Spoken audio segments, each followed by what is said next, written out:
everybody came to the G7 in Germany really hearing a lot about Ukraine fatigue, the anxieties of other countries around the world about the continuing war, the effect on food prices, on energy prices.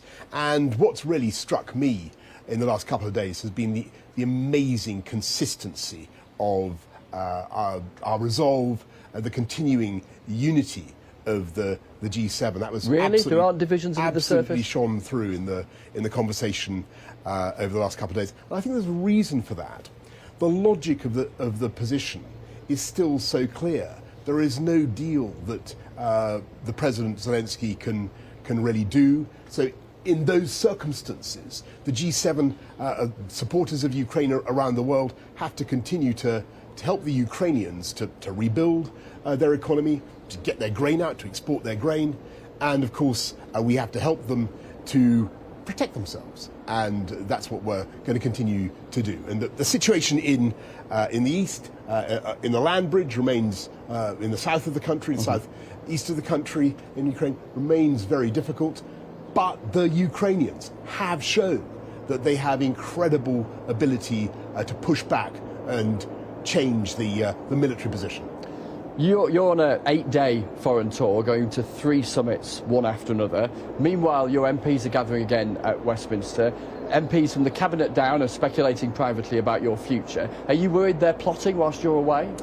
No, we settled that a couple of weeks ago. Really? And what I'm focused on, what we're doing is getting on with, number one, all the stuff we're doing to help people with the cost of living in the short term, using the fiscal firepower we have, £1,200 for 8 million of the most vulnerable households, £400 to help everybody, £300 for pensioners, cutting council tax, all the things that we're doing in cash terms to help people through the current inflationary spike in the cost of particularly of energy, but also getting on with the agenda for our plan for a stronger economy, reforming our supply side in energy, transport, housing, all the things that matter to people, and then the general government agenda of levelling up the country and delivering on our programme.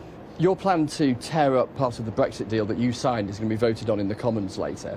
How soon will these changes to the Northern Ireland Protocol be in law? How soon will they be implemented? Look, the interesting thing is how little this conversation is being had, certainly here.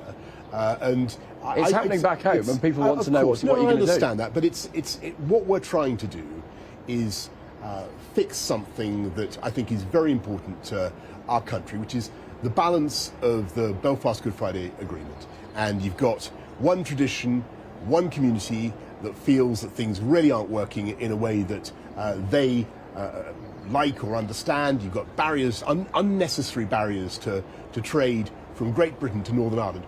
All we are saying is that you can get rid of those whilst not in any way endangering the EU single market. Sure, and how soon? How soon will that happen?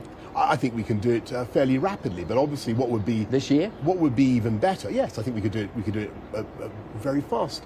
But what, Parliament willing. But what would be even better, and this I think Liz Truss, the Foreign Secretary, has also said this, made this very clear, be even better is if we just get some of that flexibility we need in our conversations with Maroš Šefčovič. And so we remain optimistic.